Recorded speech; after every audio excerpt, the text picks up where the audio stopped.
Jason Ward from MakingStarWars.net. Okay. Old man Rob. Got Speaking into the mic, Max. Jason. Got Max. Am I just There you speaking too far away from it? I don't know what's going on today. It's low. Much better. Is it low? And hey, Meg, how are you? I'm good. Thank you for having me. I love the intro. Thank you. Yeah, it's really dumb. No, it's really good. So today we're going to be talking about the Mandalorian Chapter 20, the Foundling, and really up front, I went and I took screenshots of this episode, and I gotta say, when everybody's going to come in here and they're going to be like, oh, blah blah blah blah blah blah, I gotta tell you the amount of work that went into this, the amount of shots.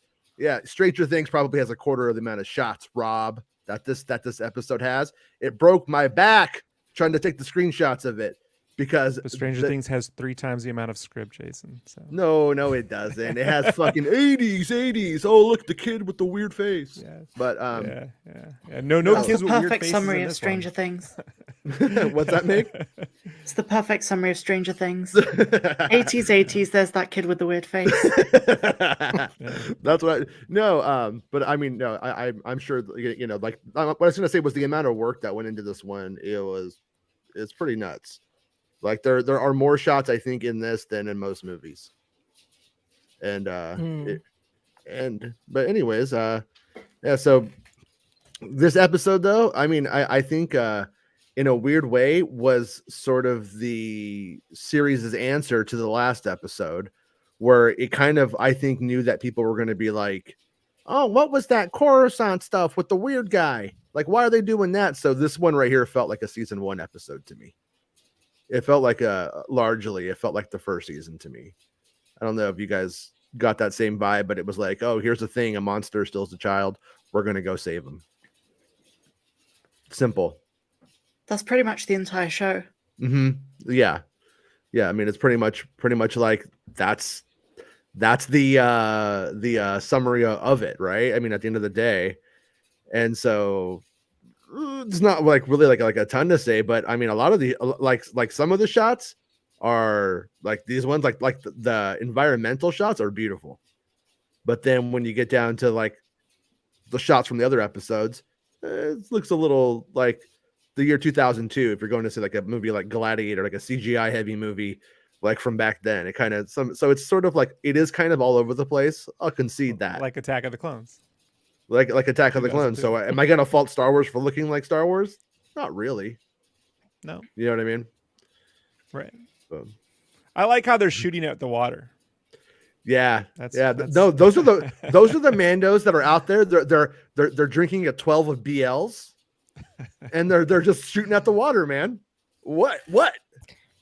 I didn't see that after rewatching. Yeah. Oh, don't worry. I Do you guys remember that? Right here. You got it from me? It was like a 2000 Pokemon film where all the Pokemon are like training by themselves. Mm-hmm. That's kind of what this reminded me of. Is that like the like second film, the second like theatrical movie? Yeah. I remember that. Actually, it's kind of funny because I'm pretty sure I was drinking BLs when I saw that one. I was like 22. I'm like, yeah, let's go see Pokemon and get drunk. I'm not even kidding. We're attacked by the void of nothingness. Shoot, like I don't know. I imagine like someone will do an edit where you see inside their visors and they're actually got like AR, Pokemon. They're trying to shoot. They're shooting at actual Pokemon or so. Maybe they're darts. In their helmets. Maybe they're darts in the water. Hey, okay. I mean, whatever. Okay, Rob, you've shot a gun. You were in the military. Meg, have you ever shot a gun? Yes, I have. Weapons, yes. All right. Max, have you ever shot a gun? No way, Jose. Okay, so 3 of us have shot a gun. How many of us here have shot a gun into a lake? No. I have, because that's what you do when you go shoot guns. You're like, I'm shooting that shit. You definitely don't fly in front of the fire. Like just, whoever the judge is running the whoever's the CEO right there, just like running the firing range or the firing, if you call it that, like firing lane, should be like, hey, stop flying in front of the fire. All right. for our we have like subtle story moments in this one though. We got Grogu. He's feeling a little bit like an outsider. He's like, they're all Mandalorians and I'm a Jedi. I'm gonna go kick rocks. He was like, I don't want to be with them right now. I want to play with rocks. Yeah, because that's that what move. do, and I'm not one of them. And then Mando's like, whoa, little guy, you're one of the kids. And then the big kid's like, I'm gonna fuck this kid up right here. He's like, oh, you know what, Jason? I'm gonna punt him. I've never identified more with Grogu than this episode. Mm-hmm. You know that kid who just wants to play with their Star Wars toys while everyone else is pressuring them to do sports, and you're like, no. Oh, I've been at the beach and I'm like, I just want to play with my Star. They're like, let's go surfing. I'm like, I'm just gonna sit here and play with Lobot and Lando in the sand. Yeah, when they make you take off your shirt to play with. I don't want to show my 11-year-old man tits. Come on, can I just stay here and play Star Wars in the sand? This is the same look I'd get from kids at the Discovery Zone. You know, like in the mid-90s, like, you're 15. Why are you in the ball pit? Get the freak out. Like I screen capped this for Meg because I think me and Meg are on the same page here. This is telegraphing. I think it's probably telegraphing her father is going to show up in the series. This is the second time Daddy's come up. So we either got two things going on. Either Daddy's showing up or she has daddy issues. She has daddy It's one issues. of the two. I think Daddy's showing up though. But Max, you're saying just daddy issues? Mm-hmm. She's like, I think the word daddy's been said too many times already in the stream, and it's been like 2 minutes. So how about this? Daddy. I think her daddy had crabs. That's what. You think that's what? No, right?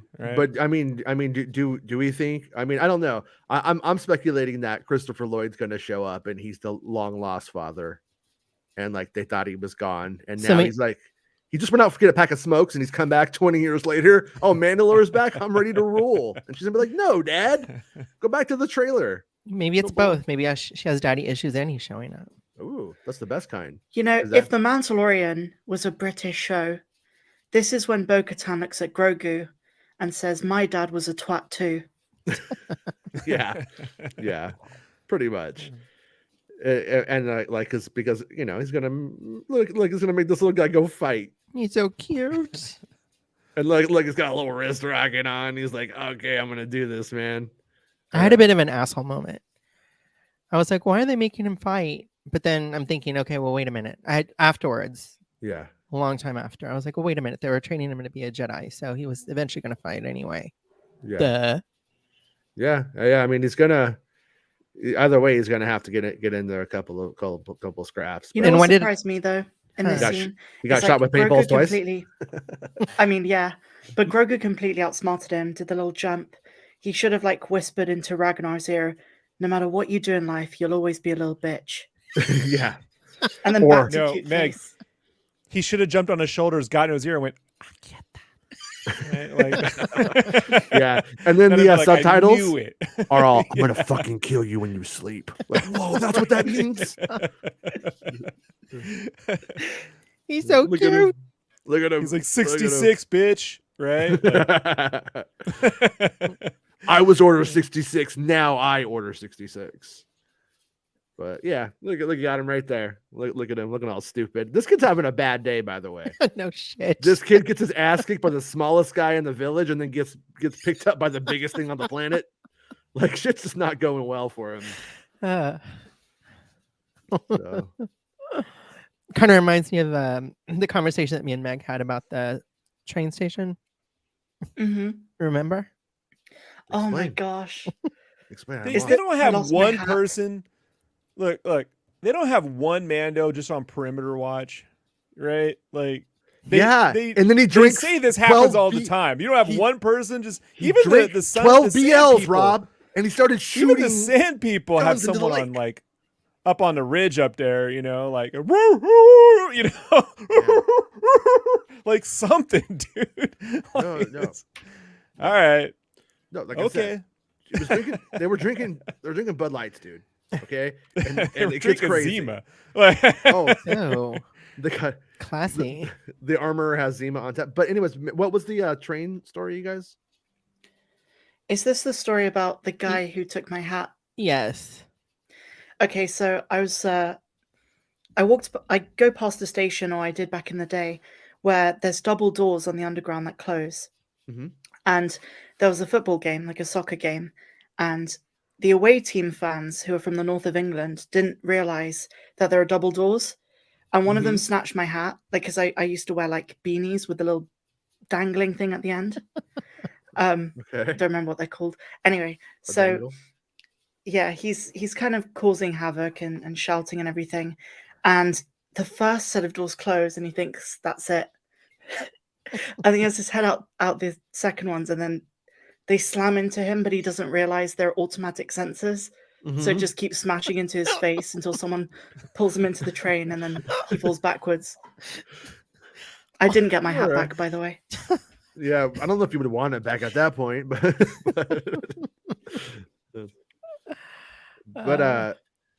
who would have thought this shot was all about chasing a dragon, huh? Like, yeah. Couldn't have guessed that by the trailer. When you watch Mandalorian season 1, though, and you look at the flying effects from the first season with that corny moment, there's like, I gotta get one of those, and you're like, shut the fuck up, Dan. You sound stupid right now. But the flying is really. And then he ran out of fuel and just fell. Right, yeah, that was the shot. When it continues, he just runs out of fuel and then he falls. Yeah. Like, why did all three of them run out of fuel at that exact moment? Yeah, because Jon Favreau wrote it down. They run out of fuel. Makes sense. Done. First take. Visual effects on this episode are top notch for the most part. I do have one gripe with this episode, and I don't know if I'm just a complete mug, but like, you know, when the pterodactyl spits Ragnar back out, why was he still in one piece? Oh, because it was just holding it in its mouth to give it to the baby so the babies could do it for 24 hours. But don't mother, I might be wrong about this, but don't they usually chew it up and then yeah, but you want to keep it fresh. You got to get to the nest, you know. But yeah, the actual timeline of the thing actually getting there, it didn't make sense how they went, identified it, came back, and then the mom is just now showing up with the food. That part I didn't quite get. I can tell you. It's because pterodactyls like to swallow whole. That's why we wrote that down. Okay. That's why I co-wrote the script. I put it in there.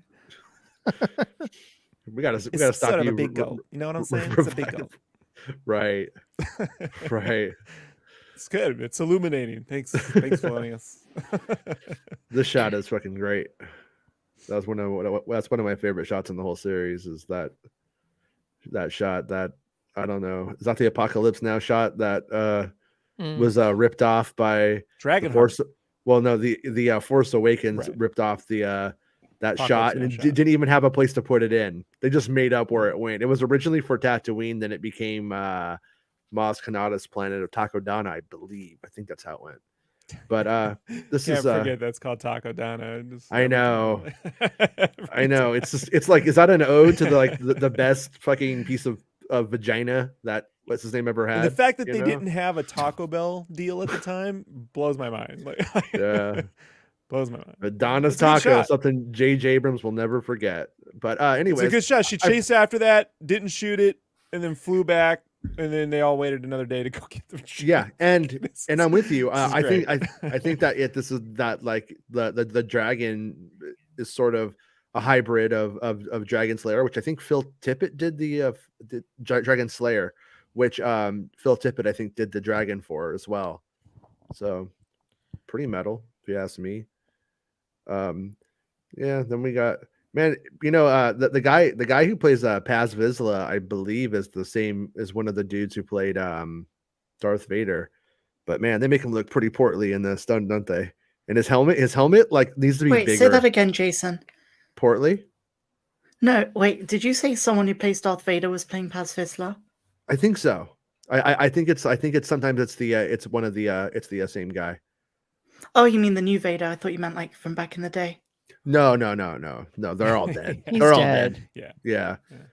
Bob Anderson, who was did the best Vader stuff, died, and then David Prowse, Satan took him back. So yeah, and but right That's here, in bad like taste. Stranger Things. Yeah, he's an asshole. I mean, I've shared some of the DMs I got from David Prowse with you. Fuck that guy. As far as I'm concerned, fuck him. But anyways, So my nerdy uncles would warn me at Comic-Con, if you ever meet the Darth Vader guy, he's a real asshole. Like, I kid you not. Yeah. This is like in 91, 92. He's like, oh, I met him in 77. He was a fucking dick then. He's a dick all the time. Yeah. My uncle never had anything bad to say about a celebrity at Comic-Con. You know? Yeah. So I was like really? Yeah, Prowse was an asshole. And then like Peter Mayhew would have health issues, and then he would be kind of touchy, but he was always like, that was why he was, if he wasn't cool, that was probably why he wasn't cool. So right. But anyways, yeah, so they make a plan, they follow through, because that's what Brian Boitano do. And then I like this right here, because you got old Grogu, baby Grogu, old Grogu. There's a baby Grogu. Yeah. His ears were shorter. They hadn't grown out yet. He's like a little frog. Yeah. His eyes when he's a baby go way smaller and way bigger. I didn't have enough space to get every shot, but they actually go like way bigger too later on. Which I thought I do like when Grogu walked into the cave that Carl Weathers and them decided to place the camera at like Grogu's POV to an extent. It's not his POV, it's at his eye level. Yeah. So like that's the sort of thing that I like when you do switch to a different scene, you are now at the POV of that character in a way, you know. And I thought this scene was pretty effective at doing that, versus just reverse shot, right? Like, yeah, they even I didn't get a chance to do like a juxtaposition, but like at the end of the episode, they did a shot that was similar to the Phantom Menace when Yoda is on Naboo, and like you see all the Jedi getting off at the thing, and they kind of shot it from like a Yoda's angle. They kind of did that shot, but with Grogu as well, I believe. But I think most people, I think I heard Meg saying she was having Kenobi post-traumatic stress from this, but I think this looks a lot better than Kenobi overall. No, my point was more what people were saying online about it. They were like, I think what's his name, Kelleran? Yeah. Ahmed Best character. They were like, he's probably part of the path. And I was like, I hope not. I don't want this to connect to Kenobi, because that show is not good. The Kenobi series, though, I mean, like the concept of the path isn't inherently flawed. The depictions of the stuff that they did in the series is, but that could still be a positive concept or a good concept if executed a bit better than that show, I think. But also, I don't know. Do you guys think we're going to get more of this flashback as we continue the season, or do you think this is our one bit of Grogu's past, moving that forward for now? Because they might have like a whole adventure, like a whole mini side adventure with for like goes on for a year for all we know. Like I'm curious, do they go to Naboo? I think there's definitely more. There's definitely more, because Ahmed Best said, I want you to meet my friends, and I assume that's going to be like where Grogu goes before things go wrong, and then he's taken and etc. Yeah, so cute. And yeah, what was the show called? He played the character of Kelleran on like a game show. Was it called like Young Jedi Temple? Yeah. And so Jedi Temple Challenge. And so this right here is the character. I'm glad. I was really, really happy when he showed up in this moment, because like he deserves it, and he deserves to play neat characters in Star Wars. Because I think Jar Jar is a great character, but at the same time, giving him the opposite and especially when he's capable of it, is great.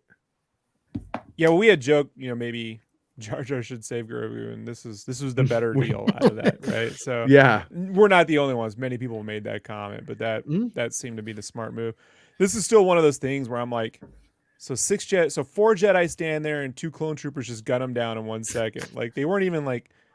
It's one of my problems with the prequels. I'm like, yeah, that's what happened, but it would be nice if they had thrown in a thermal detonator, blew a few up or something. I don't know. Like they just stand there. I'll fix it for you, Rob. These were the flunkies. They were about to get fired. They're about to get sent to the farm. They were. That's Victoria Alonso right there.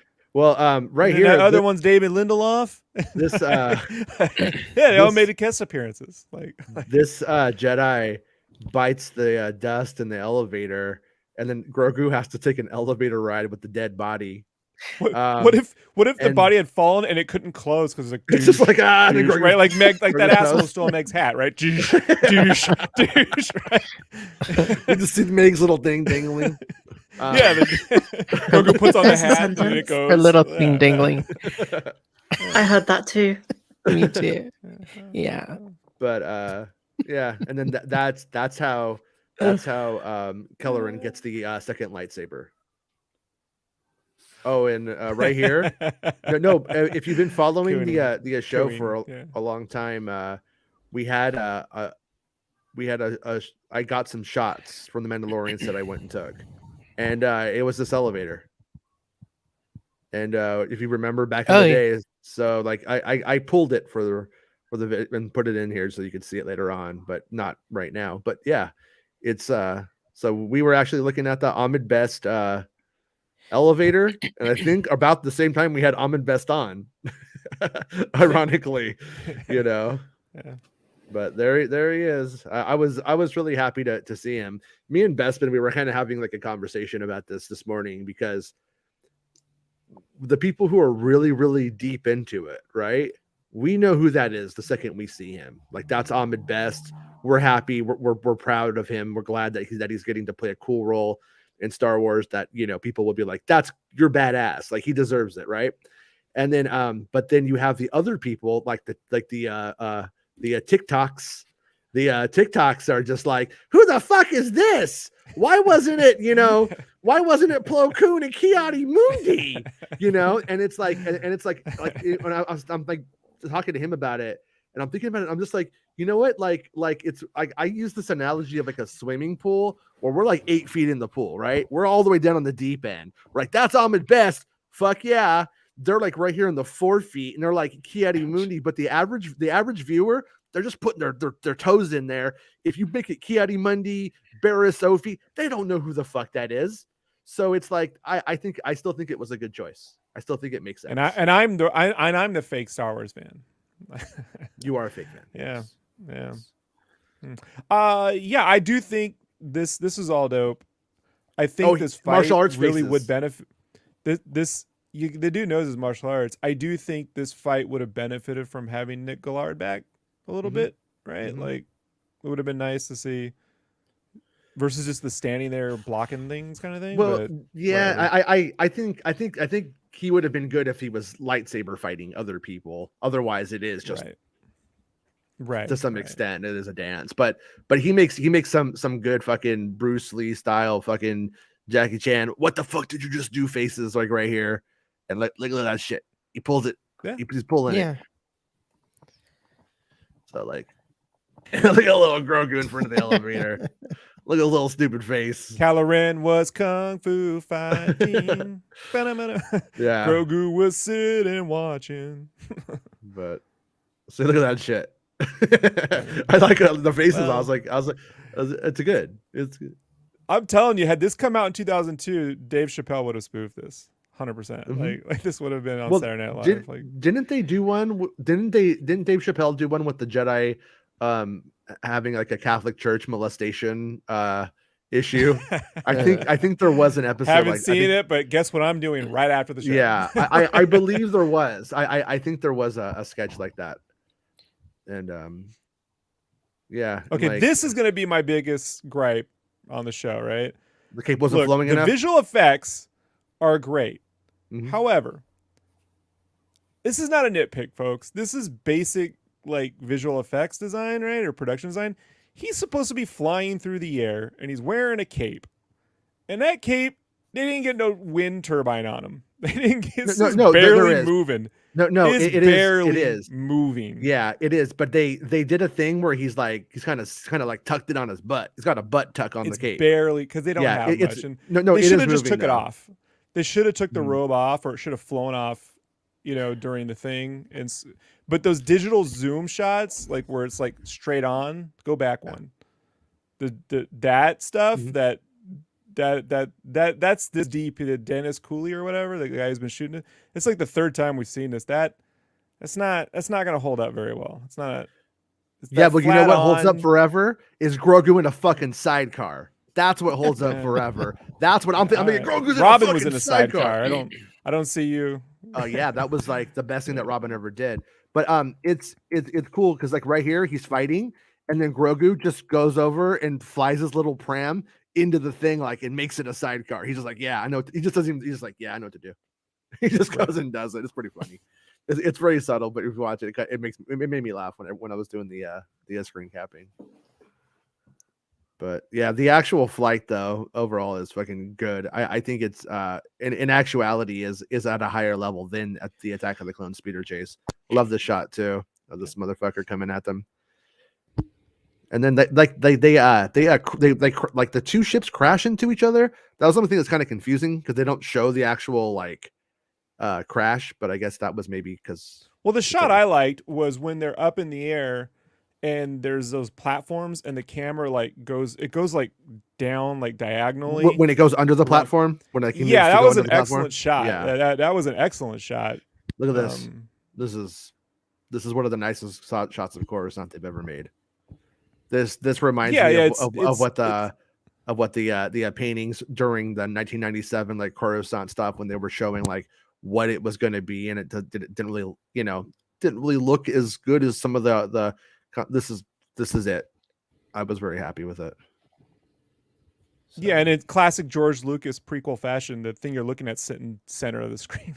It's like they did it. They stuck to it. They stuck to the continuity. He should have just flipped off. Like they do that in the prequel. They just jump off, like when Darth Maul jumps off the speeder bike. There's a little flip. But right here. Shit. I don't think that was on my best. I was like looking at this guy. I'm like, is that on my best? I don't think that's on my best. Ahmed Worst. That's his doppelganger. The stuntman, Ahmed Worst. No, yeah. I'm sure he did a good job as a stuntman. But yeah. Sure. And then we learned that looks like the Naboo. Max, your mic is like clicking a lot. They make like a look at it. You're trying to remix the show. Mm-hmm. They Naboo Queen or Padme, I don't know. Somebody gave him a fucking ship.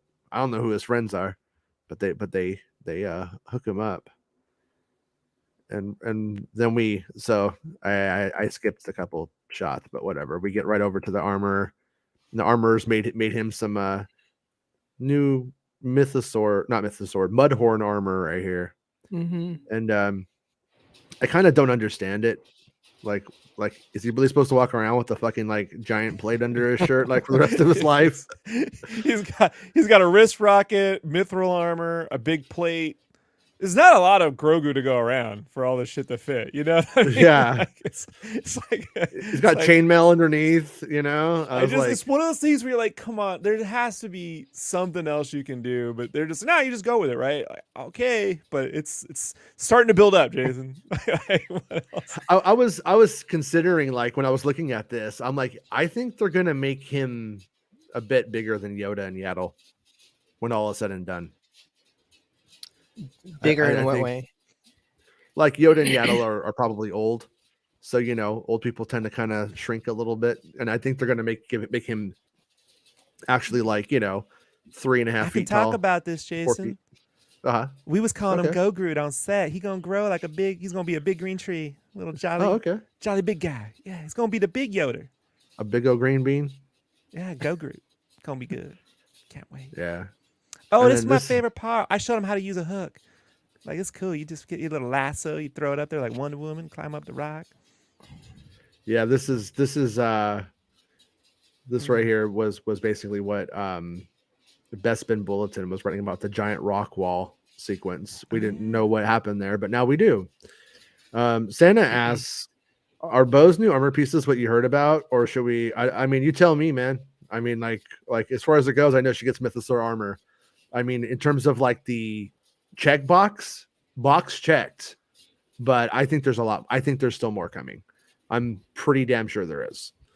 You know what I mean? But is she gonna get Kung Fu Grip next? It's gonna be the best. I can't wait. Yeah. And then there's the elevator being constructed. One of the shots that I was able to find. That it's in one of the old videos on the show from like a long time ago, but it was like last summer or before that. I think it was last summer. Yeah, it was last summer. Look, man, you can take the gun off if you're gonna climb. Just detach it. You got enough It's carrying. Well, he's going up there to 1,000 fight a pounds worth of dinosaur. He's gonna take It's the gun. 50 I've carried a 50 cal. Like each one of those things would be 50 pounds. It's 150 pounds worth of gear, and he's like climbing. Yeah, I like to see them struggling to get up there. I thought it was dope. It's just like, all right, take the big tube off. Like you don't have to. yeah. I like that. In terms of writing, they were like, oh, what do Mandalorians do? They fly around with jetpacks. So what do? We take away their ability to use the jetpacks. So now they are being tested. Sure. You know. So It's like Tom Cruise in the beginning of Mission Impossible 2. You just got a free climb, right? Mm-hmm.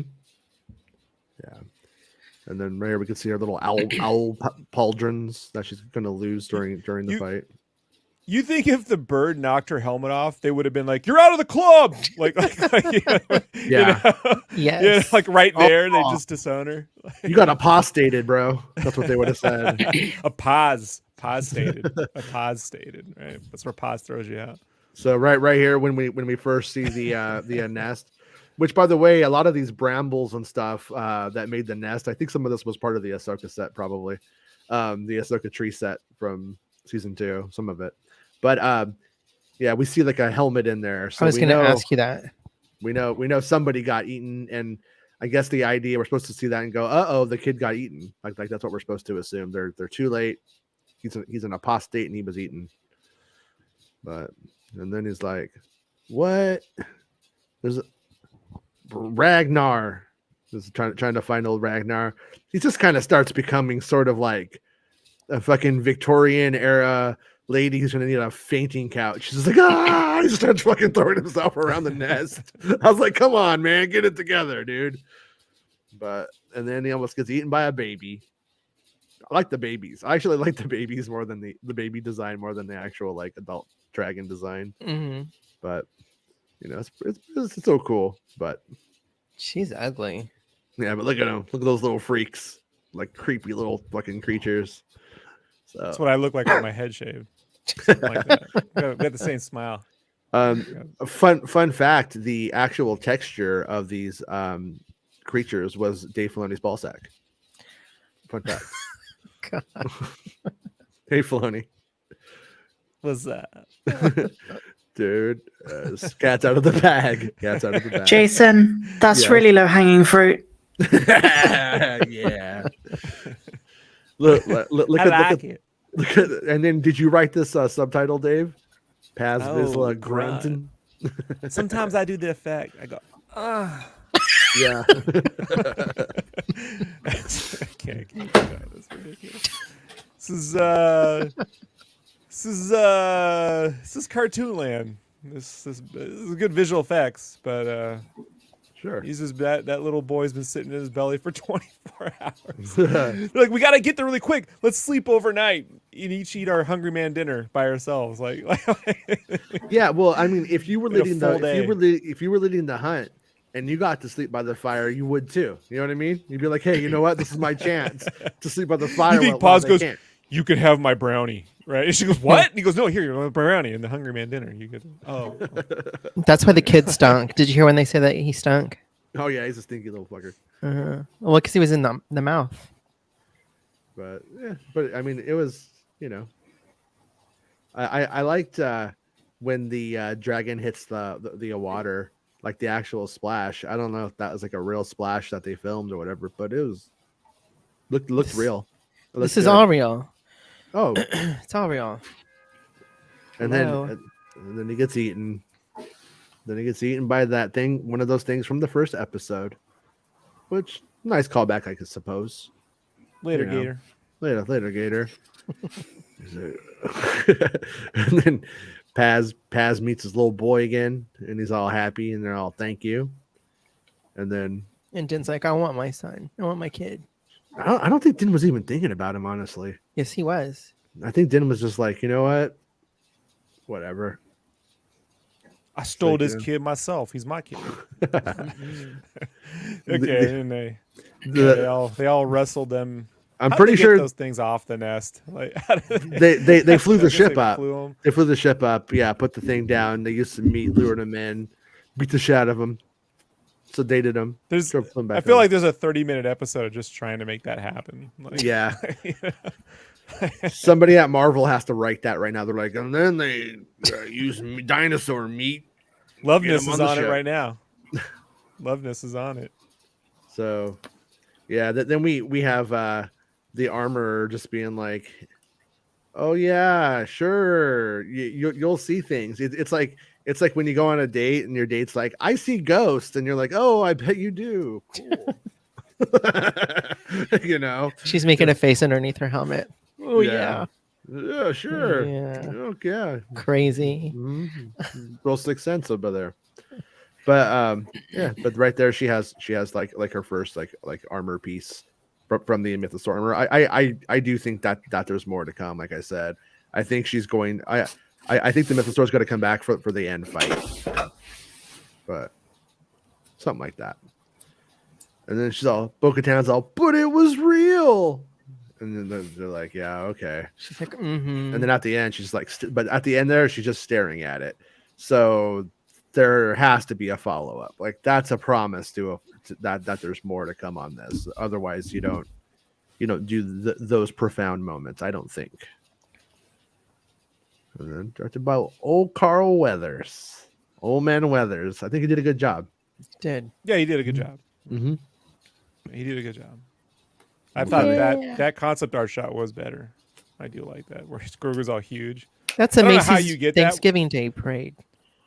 There's no way you can get that shot on set. That would have to be like you'd have to have like a two giant miniature forced perspective thing, or comp them together to do it or something. Yeah. So like dynamic art, impossible to do on set, short of being a really heavily comp together CGI shot or something. But I do like this art right here.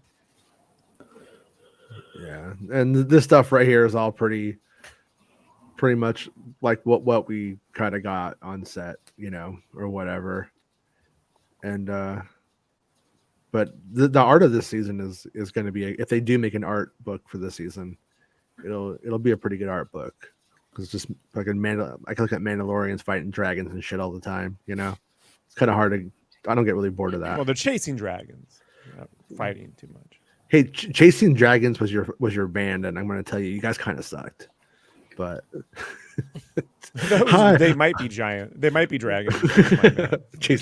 chasing dragon. Hi, we're chasing dragons. Like, no, it's the worst band name I've ever heard in my life. No, Toad the Wet Sprocket might be the worst band name I've ever heard. No, they weren't that bad. Though. But right here we see that they kind of like conceptualize this as being maybe a little bit younger Padawans who were with Grogu, as opposed to, I guess, the daycare teachers saved him in the end, whereas like in this one right here, it's like a looks like children to me, probably. Stranger Things doesn't have a problem killing kids. I don't know what Star Wars' issue is. Like, just kill them. Like, murder. It's the whole point. You'll appease half of Azatru's audience if you do. Oh, don't put that on Azatru. Azatru doesn't. I know, on him, his audience. Like him, no, but his audience, yes. This says Venator concept art, but not in the show. Yeah. But anyways, the Revenge of the Sith style shot of the Jedi Temple on fire came the week of the anniversary for invasion of Iraq and all that stuff, right? Interesting time. Yeah. See, always just angle the camera a little bit. Don't go straight on. Don't go straight on. Doesn't look good. Don't go chasing waterfalls. Let me see. I'm going to tell you what that platform looks like, Jason. Just gonna say it does. It's like a penis. Filoni, is it true you traced yours to draw this platform? Oh, I make little turkeys with it. You know what I'm saying? Like, you just lay it down, you can make little turkeys with it. It's the best. Yeah. Pat, but yeah, I don't know. Like right here, if they go to a new Naboo Royal Yacht, is that what it's called? I think that's what it is. I could be wrong. But if that's what they go to, a Nubian ship, and they go to it, and some Naboo guards bite the dust protecting you to help you get the baby to the ship, and they die, well, I'm going to say that there's like an intergalactic APB put out that the Naboo are some of the Naboo are helping, and I don't think you go to Naboo unless you're really fucking stupid and you want to die. At that point, right? So yeah, well, you're trying to make sense of all this. I think they I think the dominant theory is that's where they're going, and maybe they are, but I would say that would be a bad idea, just considering what just went down. Jason, do you think this may give some credibility to the Claire is a secret handmaiden theory? Probably. I mean, it's fun. And if they gave her, like, I can see them giving her that backstory, like in the bigger picture of things. But I do wonder if, like, Filoni would be reading the Andor scripts, for instance, and at the point of these productions were going on simultaneously. So like, I wonder, but it would be fun if that was the case. She definitely looks like she belongs. Like somebody from Naboo, but so does Luthen, don't you think? Like, I could see both of them having come from there. Have they ever given us where Luthen's from yet? Has there been anything? No, there's been no blurbs about that anywhere. Naboo. So yeah, it would make sense though if he was from Naboo and then goes to Coruscant to open a fancy shop. But also, like, remember just the other day we were having that conversation. Like, does Lucasfilm hate the prequels? Kind of stuff was coming up. People were like talking about that stuff, and it's like right here. No, the answer is no. But they're reintegrating it all, and like and having we're basically reprocessing all of the stuff through a different lens, and like eventually, like, my kids are probably gonna grow up thinking of this silver rocket ship, more as a Mandalorian holdover than something from Attack of the Clones in the big picture, So like all of those designs and art doesn't matter if they don't like the movie anymore, or if they like the movie. It becomes irrelevant as that stuff is reintegrated back into battle droids and Jedi Survivor and all that kind of stuff. Like, it becomes Techno Union, fucking Watt Tambor, fucking diss tracks coming at your Paz does the robot. Padme is a bitch. Whoa, dude, come on, man, that was inappropriate. Whoa. Yeah, come on. What are you, Grogu, singing about Bo-Katan? Shit. But I like this sun. I like this Mando's in the sun. She falls right off. That's a good song. You should write a song about that. Mando's in the sun. Yeah. Watt Tambor did nothing wrong. That's what Azatru is singing. But anyways, yeah, I tried to get this one without the title, but I couldn't get it. I tried 3 times, and I said, you know what, Shauna, you're making the show, Shauna. You're in the show. So Shauna Trepik. That last name is so interesting. It was like Tripsic. But yeah. But here we go. She's like, everybody needs to leave. This is my campfire. I'm leading it. You all have to go now. I want to take my helmet off and warm my front cheeks in front of this fire. Hungry Mando. Yeah. Salisbury steak, you get the 3-piece chicken.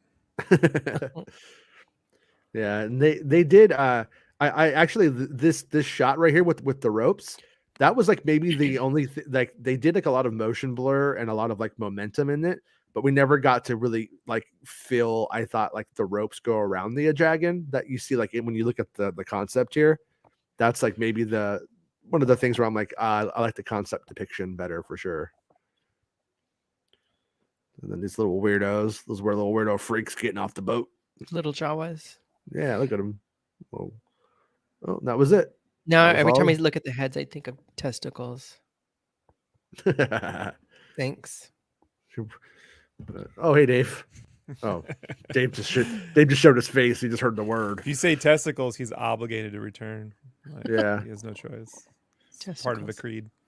Yeah, yeah. But this was I like I said, I felt like this was just like a very, very run of the mill episode of what you would expect from the show, especially like in the earlier season. But obviously not Mando on the road, but Mando with bunch of other Mandos doing karate, shooting into lakes, and then the big moment was the Order 66 stuff and, who saved Grogu and kind of like filling in that story a little bit more.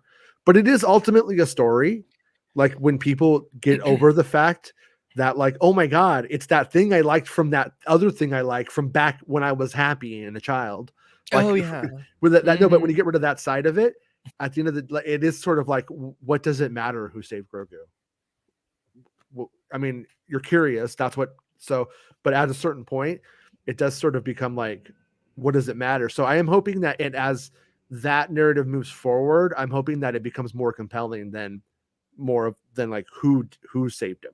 Because now it's like, okay, we know, and but does anything compelling happen that makes that now that the mystery's behind us, does it make it more compelling or not? Because in the big picture, that's sort of the problem with, or the double-edged sword with his Order 66 moments and how excited it makes people. Because at first you're just like, whoa, I saw more of that thing, but why? Or who cares? Order 66 or the episode 3 or Revenge of the Sith or the prequels, whatever's in low supply, right? Because I'm guilty of it. Like I'm not saying I'm not saying I'm above it. Like I'm excited about it. Like I'm gonna watch this episode again tonight because I'm excited to see mostly that flashback stuff, But so in my head, his character in Attack of the Clones right here, but behind Rob, that's his twin brother who didn't get in the Jedi Order. They're like, nah, you don't got it. You don't got what it takes. So he had to 3 go 3 feet away. Yeah, I had to go with Fatoni, Captain Fatoni, and become a security guard or whatever. And then the other guy's like, I'll save Grogu, They should have teamed up and had him play two Amibests. Like that would have been great. And then Jar Jar's the third one. Then it was him, Kaylin, and Jar Jar all together, the ones who saved Grogu. Like those Van Damme movies where it's always 2 Van Dammes. There's like a lot of those, isn't there? Like 2 or 3 of those movies with 2 Van Dammes instead of 1. 2 Van Dammes. They never did 2 Seagulls because Van Damme. But 2 Van Dammes, we'll take it. We'll take 2 Van Dammes. Yeah, if they didn't get the liquid metal thing to work, they were just going to do 2 Arnolds and T2. Oh, really? That was yeah. I'm kind of about it. I wouldn't mind 2 Arnolds fighting. Hey, Shogun, thank you for the super chat, man. It feels like they're going to build on the Ahmed Best character. Come on, they brought back Best. Yeah, no, I'm super happy for him. I'm super excited that if they gave him that role. You don't sound happy, Jason. No.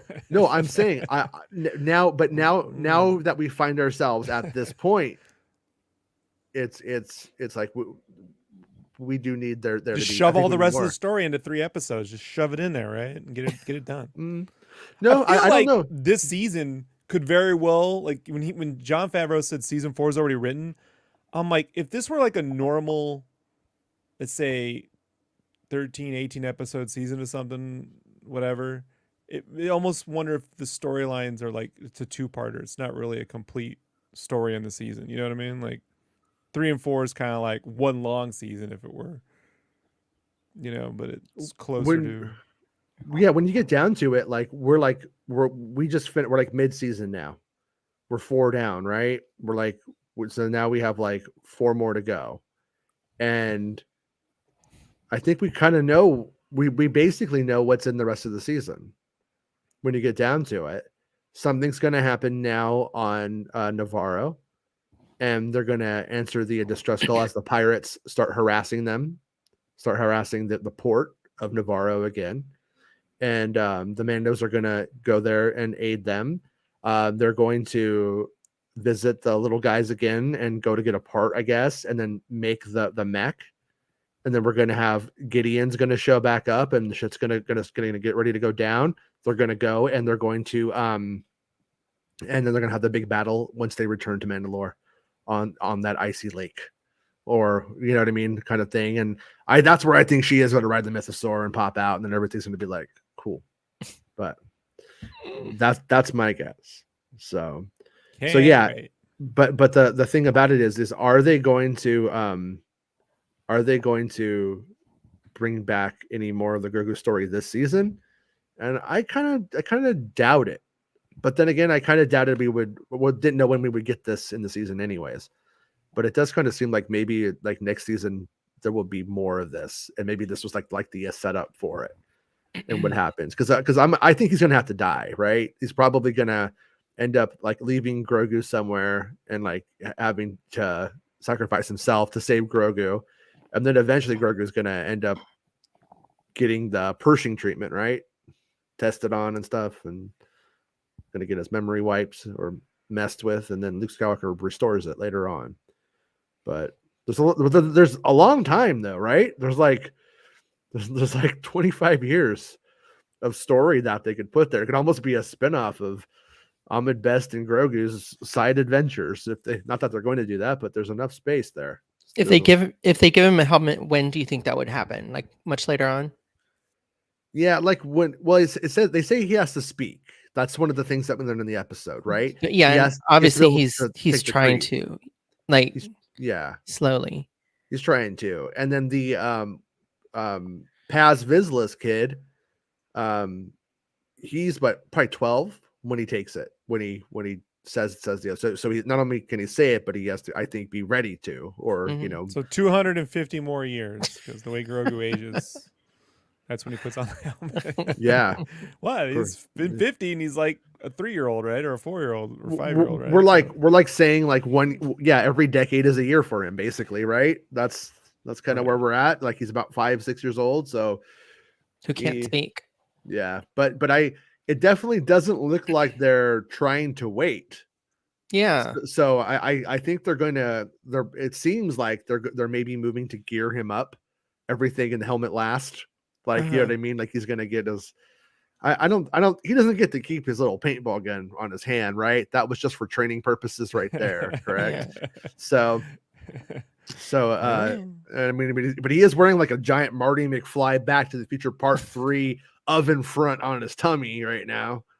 So, his first words are gonna be Clint Eastwood. You motherfuckers! You get it. He's like, this shit's heavy. Yeah. But I mean, so we got 4 more episodes. It's weird. It's a weird season so far, but I'm appreciating it. Kind. You're weird. You're being kind. No, I'm having a good time, Rob. I know I'm watching TV. That's where I'm at with it. Favreau knows he's writing TV for certain. Mm-hmm. Yeah, I think so. ABC Sunday night TGIF TV. No, give me a fucking break. Remember on the opening? How do you feel? Because I know they always come after me, so I just want to know: am I the only person here who's like, this writing's ridiculous? Step by step. Remember when you see the roller coaster and you see like the fucking water and the beach like moving in front of the step by step roller coaster? Yeah. That ain't happening here. That's TGIF, friend. I know. And where's Urkel? They said Urkel was coming into these shows. Where's under the helmet? Oh, look. Oh, thank you, Nick. Nick gave me a 79. Is it pence? P. It seems like Nick thinks you're an App Store app. Mm-hmm. That's the price of, a typical paid-for app. Thank you, Nick. I appreciate the help, man. The support. And then Arjun says, "The Force awakens." All right, cool, man. Batu level writing. I mean, that's like this is like the first episode that we've had in a while. Like I said, that kind of other than that if you take the Order 66 part out of it, it's just like, here's a day in a Mando's life. You raise your kids on a place where dinosaurs could steal them, because otherwise they're going to grow up to be total cowards. You know what I mean? And that's. I mean, if you want them to grow up not to be able to rip the wings off of dinosaurs and kill great dragons, and you raise them on Naboo. But that's where you raise Star them. Wars. If when critiquing the writing, the response was, "Well, it was this or nothing, bitch." Like, oh, you got me on that. Like you got me there. I guess that was all the choices. All right. Am I insane for thinking we're going to see Jar Jar Binks? Yes. That's what we say. Have them together. Like, that would just, like, Let's do it. No. And I'm not being like facetious. No. It would be awesome, Meg, if they did fly a delegate from Naboo, right? That could have been his ship. Right? If he is going to, we could have him go to Naboo, right? That's what you're kind of inferring, Meg, that he goes to Naboo and Jar Jar is part of the Underground Railroad that's going to save Grogu, kind of idea. Yeah, I mean, in the Aftermath trilogy, Jar Jar Binks was a street entertainer for children, refugee children. So or the orphans and stuff. Yeah. Mm-hmm. Yep. That makes sense. I could see it. Mm-hmm. I could too. And we had Cobb Vanth came out of that side stuff where it was like they looked at it and it was like, what's a good idea here? The Cobb Vanth thing's a good idea that relates to what we're doing. So I think it's a good theory. I do. Thank you. The only thing I would say that makes me go like about Jar Jar, or that I wonder about Jar Jar, is it would be expensive to build a CGI character. I don't know if could they take Jar Jar from the Phantom Menace era and use it today. Like, is that stuff so outdated that it's not really like truly like that was soft homage? Like they were doing all their work at the time, and they don't use soft homage. Yeah. So that that doesn't even like the rigging, all of that stuff. Yeah, it wouldn't be. It'd be obsolete by now, right? That's obsolete. So would it be economically feasible for a show like this to have Jar Jar just for a hey guys moment? Yeah, like, I could see it. Could they do it? You could see it. I think if they got Ahmed Best back, there's no way there wasn't a conversation like, should we do Jar Jar? Yeah. I'm pretty convinced that's who he meant when he said my friends. And to have the Naboo security forces, I think, is the way that the subtitles put it, because they're not exactly the Naboo Guard. Yeah. And then the Naboo starship, the really shiny one from like Attack of the Clones. I forgot. I'm going to say there's never been more compelling evidence that we're going to see Jar Jar Binks. Right.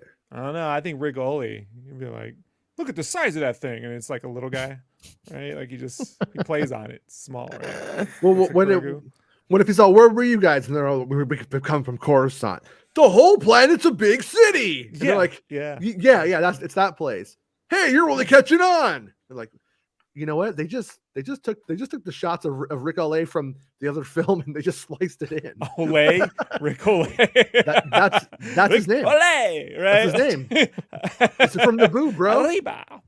Rick Oley, Padme, Irrite, Sabe. He hit that part in his life where on Tinder his name isn't interesting enough, so he has to pronunciate it differently, right? that's what it is, man. I don't make the shit up. I just report it.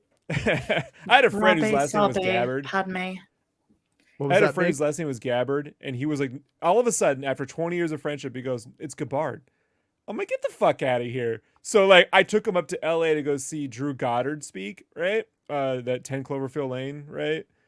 And in there, I asked him a question. Your last name is it Goddard or Goddard? And he goes, it's Goddard. I'm like, see, fucking moron. I told you. He's like, did you just drive me up here for that? Yes. Like, yeah. Proved a point. Yes. Hey, Jason, I have to go. Everybody, Max has to take a shit, so she'll be leaving the show now. Fuck you, I don't have to do that. Oh, we said you have to go. I thought you had to go to the bathroom. No, I have to go pick up somebody. Okay. Bye, Max. Thank you. Bye. Bye, Max. Bye, Max. Bye, guys. I'll text you in a bit. Okay. Have a good night. Bye. Bye. Yeah, but anyways, now that I said Max has to take a shit, because that's the kind of jerk I am. I make myself laugh. Well, I'm gonna throw it to Baker. So I already know what you're gonna say, Debbie Downer. That's your Star Wars name, Debbie Downer.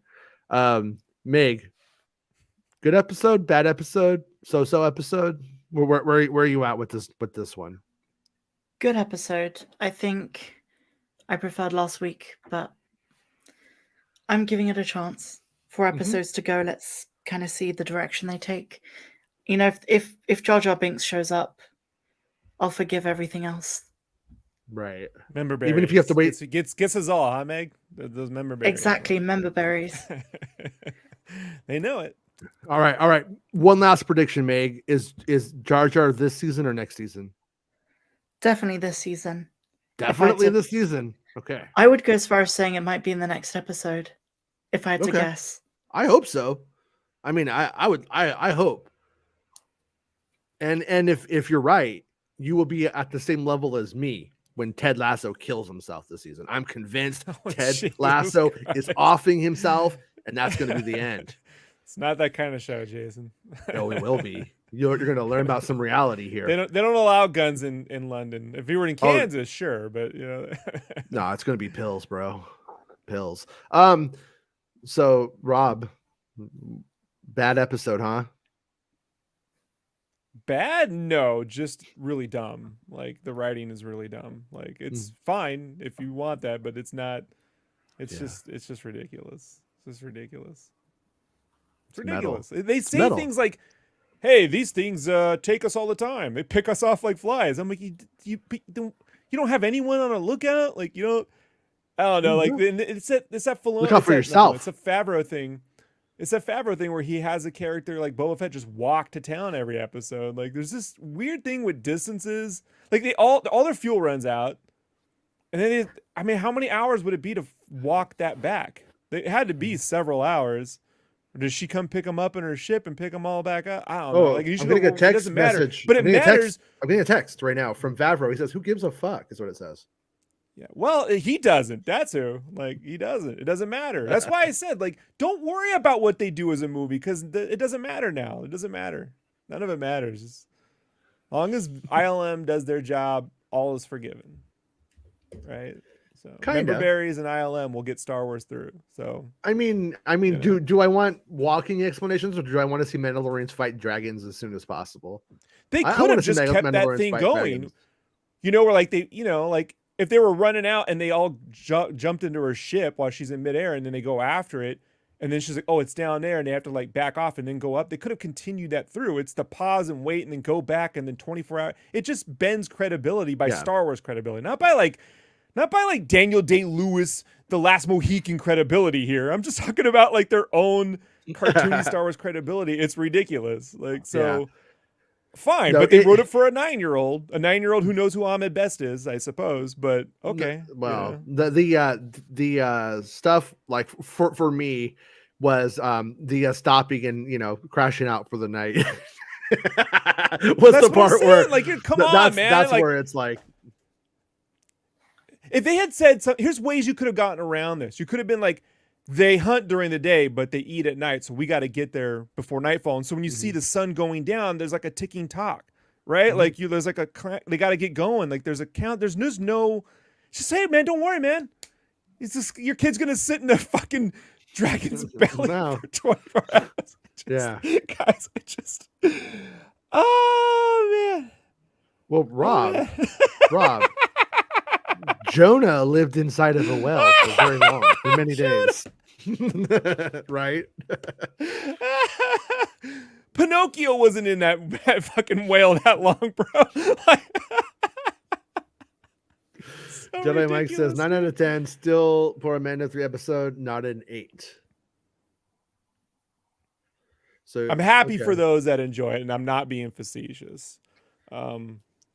But if Jedi Mike says Ted Lasso was at the White House to prep folks for mental health awareness. Yeah, because Ted Lasso is going to kill himself. I'm convinced of it. Jason. I'm convinced at the very end towards the back end of the season, Ted Lasso takes his own life. What's his name becomes the mad guy. He becomes the coach. And then all the people see all of the goodness that Ted Lasso brought. I don't think that. I think Ted Lasso is going to split, and there's going to be an evil Ted Lasso, and they're going to fight. A good Ted Lasso and evil Ted Lasso are going to fight in a dump. Does the evil Ted Lasso not have a mustache, but good Ted Lasso does? Yeah, he does have a mustache. He's clean shaven. That's how you know. All right. Well, we did it. We've super happy to see Ahmed Best. I was super happy for that. He's a stand-up dude, and this is exactly when I was like, the job I think of the future generations of Star Wars is to help right some of the wrongs. Whether I'm not saying that Star Wars created, that fandom did, right? Like everyone talks about how toxic Star Wars fans are now. Man, it was just as toxic 20 years ago and 20 years before that. Like some of the toxicity coming out of Jedi was real. I experienced it as a little kid.